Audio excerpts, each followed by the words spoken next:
Hey guys, it's Jen from Jen's Extraordinary Life. Welcome back to my channel.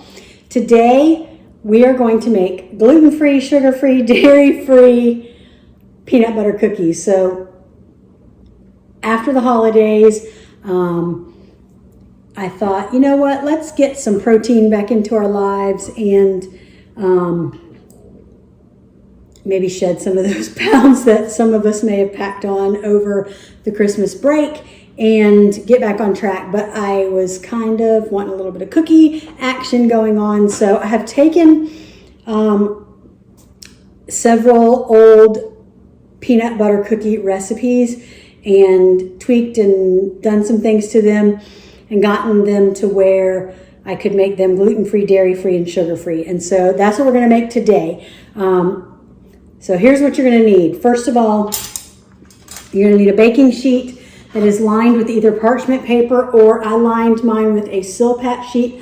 A lot of you guys ask me about these. They're just by Amazon Basics. I'll put the link to where I bought them in the description.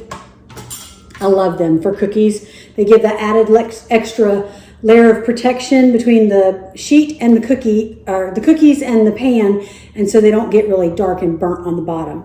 So cookie sheet lined. You're going to need a cookie scoop, or if you don't have a cookie scoop, you could use like a tablespoon or 2 spoons that you could use together. There's ways to work around it. You're gonna need a fork, a spatula for scraping, some kind of bowl to mix your dough in, 1 egg, some vanilla.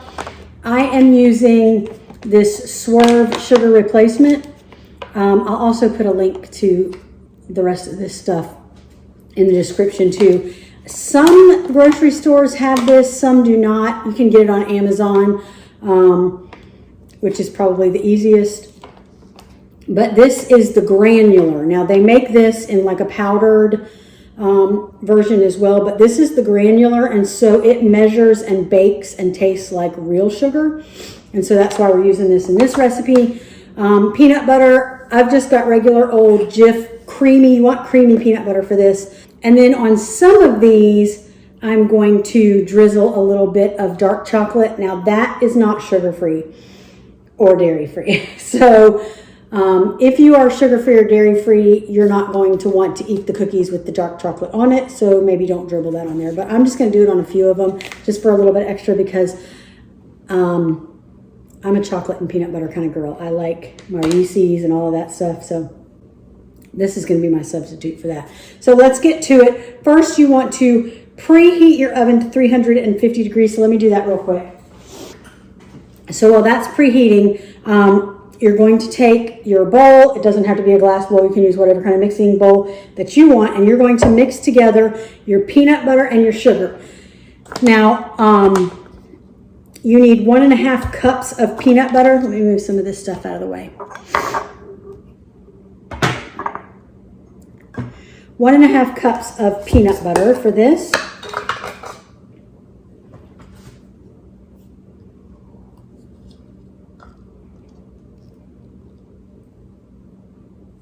All right, well that scoop was exactly 1/2 cup, so there's that.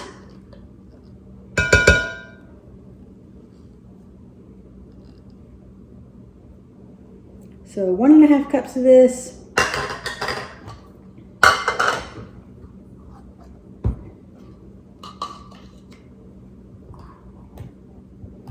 This is only going to make about a dozen cookies. So if you're wanting a lot of cookies, or you're sharing these, or you have a bigger family, you're probably going to want to double or triple this recipe. But my husband is not a peanut butter guy. He will not eat peanut butter cookies. It ain't happening. So there's a cup. So now we've got 1.5 cups in here. So these are basically for me, and I have a gluten-free, dairy-free friend, and we are going to a meeting together this week, and so I thought I'd take these and then be some yummy cookies that she could eat as well. All right, so you're gonna mix the sugar and the peanut butter together until that is well blended. So let's get my friend the hand mixer out for this one.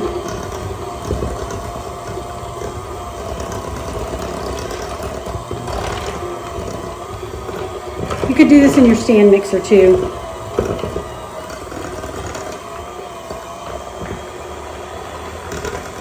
I am doing this on low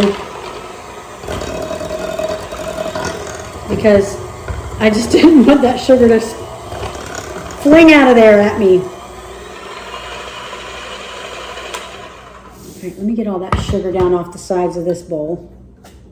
Make sure I have it all incorporated. Yeah, that looks great. Okay. To that, we are going to add 1 egg beaten.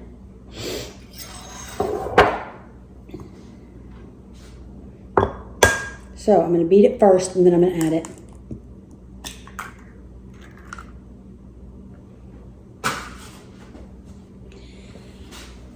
And to this beaten egg, we're going to add some vanilla. The vanilla is optional.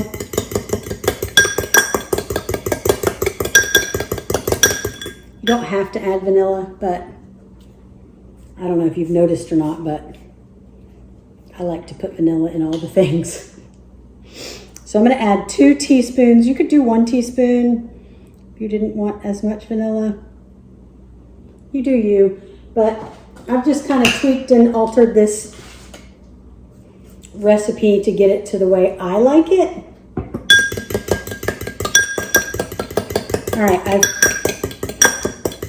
mixed up my egg, beaten my egg, and added the vanilla to it. Now I'm going to add that to my mixture.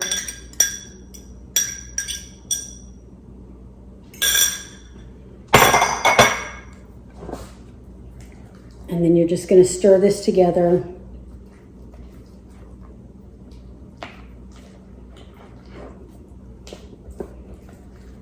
Till it's incorporated. I'm going to actually use the mixer on low to get it good and mixed up.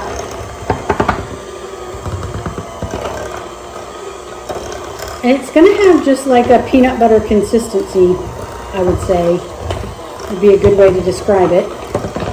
It's not like, I don't know, it's doughy.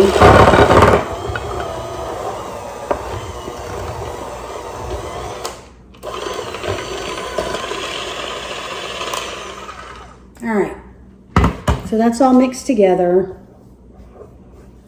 I'm going to put it all into one big dough ball, I guess you would call it. Only because I'm getting ready to scoop it out. All right, so now that's what I'm going to take. Let me move this out of the way.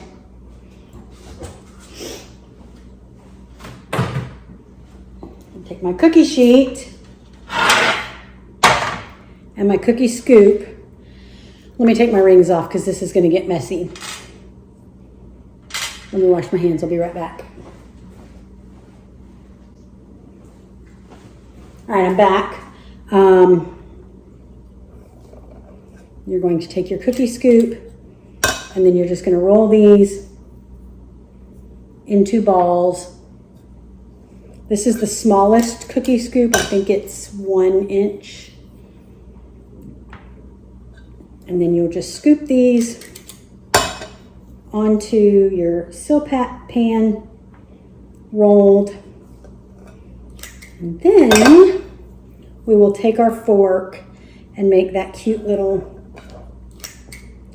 peanut butter design, peanut butter cookie design that, you know, just kind of like, do they even make peanut butter cookies without using the criss-cross fork design? Who knows? Oven's preheated, so that's a good sign.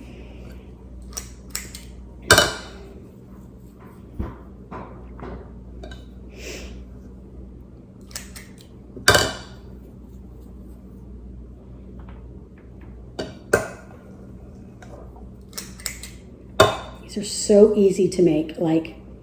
So the deal is you probably have all of this in your pantry already. Now, if you don't care about the sugar, if you don't have Swerve, you can totally make this recipe with regular white sugar. I've also done it with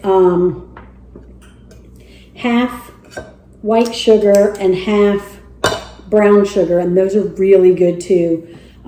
So lots of varieties that you could do this. I'm going to now take a fork. Let me grab one out here real quick. And I'm going to crisscross that little peanut butter cookie design into the top of them. You know the one. I wonder who started this, like who thought back in the day, oh, I'm making peanut butter cookies, let's take a fork and crisscross this design into it. And why do we only use it for peanut butter cookies? I don't know. Inquiring minds want to know. Maybe we should ask the Google. All right. There's 12. Aren't they cute? See a little cute little design? All right. So we are going to go ahead and pop that into the preheated 350 degree oven for about 9 to 10 minutes. You'll be able to see that they look like they're done. This actually is going to make a little bit more than I said. I said about a dozen, but I forgot I usually use a little bit bigger cookie scoop for this. Usually use the medium one, and this is the small one. So these, we'll probably get a little bit more out of them. So let's put these in, and then I'm going to talk to you about the chocolate. Let me get these in the oven.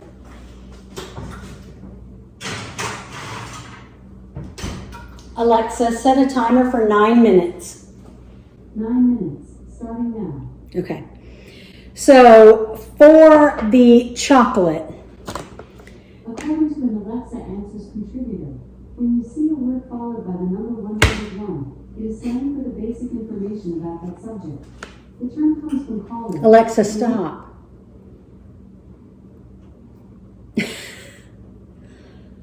Why does she do that to me? I don't know. All right, so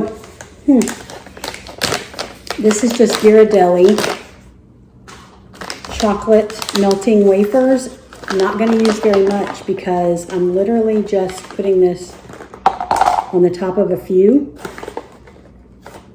So I'm just going to take a couple of these. I love that these come with a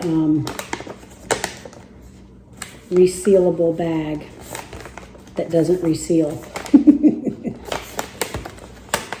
They just want you to eat them all. All right, we'll work on that resealing part later. At any event, we're just going to take a few. You see, I've just put a handful in there. And I've put them inside this silicone measuring cup. Now, you can put them in whatever, but I like to use this when I'm putting it in the microwave because it has a little pour spout. And then when I take it out and it's melted, I can squeeze that and then pour directly from there, as opposed to another way that I do it sometimes is putting it in my glass measuring cup. And then you try to pour it, but sometimes it comes out in a big clump. So I feel like you can control it a little bit more with this silicone one because you can squeeze it together. I don't know, just a random tip. So let's let those cook and I'll be back. Okay, I'm back. I have baked the cookies. I've gotten 24 out of that batch, and I just took this Ghirardelli, just a few of these chocolate melting chips, and it took about 45 seconds in the microwave. I did it for about 20 seconds, stirred it, and then put it back in another 25 seconds. You don't want to burn this, and since I did such a small amount, I wanted to just keep checking it. Now, a couple of things I wanted to mention. I'm only going to do half of these with the chocolate because I have a dairy-free friend and I'm sharing them. So if you don't want chocolate on them, it's not a big deal. The other thing is These are going to look a little undercooked when you pull them out. Because I made them smaller and I got more, I ended up putting them in there for about 12 minutes and then pulled them out, and they looked a little undercooked.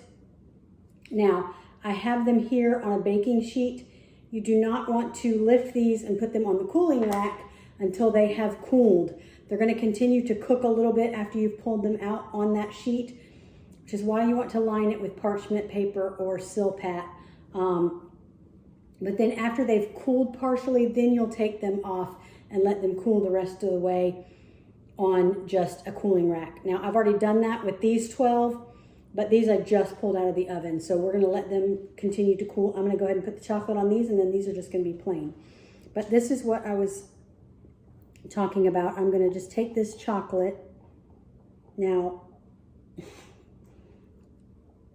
this doesn't always work perfectly, so a little grace, please. But I'm just going to gently drizzle this chocolate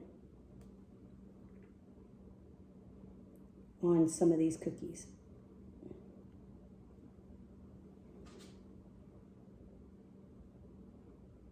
And I think what I'll do is this.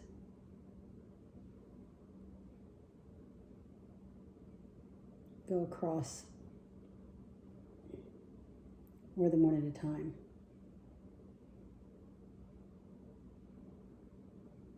Oh yeah, that looks much prettier.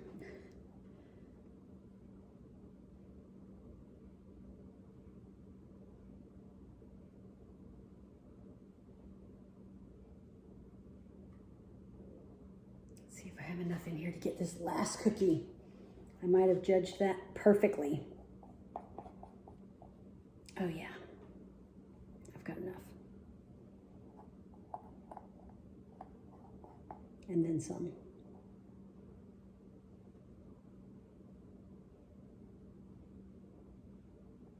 Okay, so there you have it. Let me show you what these look like. Aren't they cute? So these have just a little bit of the dark chocolate. These will be plain, and then I'm going to be able to share these with my gluten-free, dairy-free, sugar-free friends and myself, obviously. And then these for the gluten and sugar-free, but not so much the dairy-free because of the chocolate. Now, you could use Lily's. Is that dairy-free? No, that's sugar-free. Is there a chocolate out there that's dairy-free? Is that even a thing? I don't know. If you know, drop it in the comments so others will know. But this is what I did today in my make-believe cooking show in my real-life kitchen. But I hope you enjoyed this. I hope that this will give you a little treat that you can have that's maybe a little healthier than some of the sugary things that we've probably all eaten and partaken of over the last couple of months, from Thanksgiving through the New Year and all the parties and the celebrations and cookie baking and just everything. So just a little fresh start for the new year with some gluten-free, sugar-free, dairy-free, peanut butter cookies. Thank you for subscribing to my channel. If you haven't subscribed, I would love for you to click that little subscribe button. Like, comment, share all the things. I hope you have an extraordinary life, an extraordinary new year, and we'll be seeing you in the next one. Bye-bye.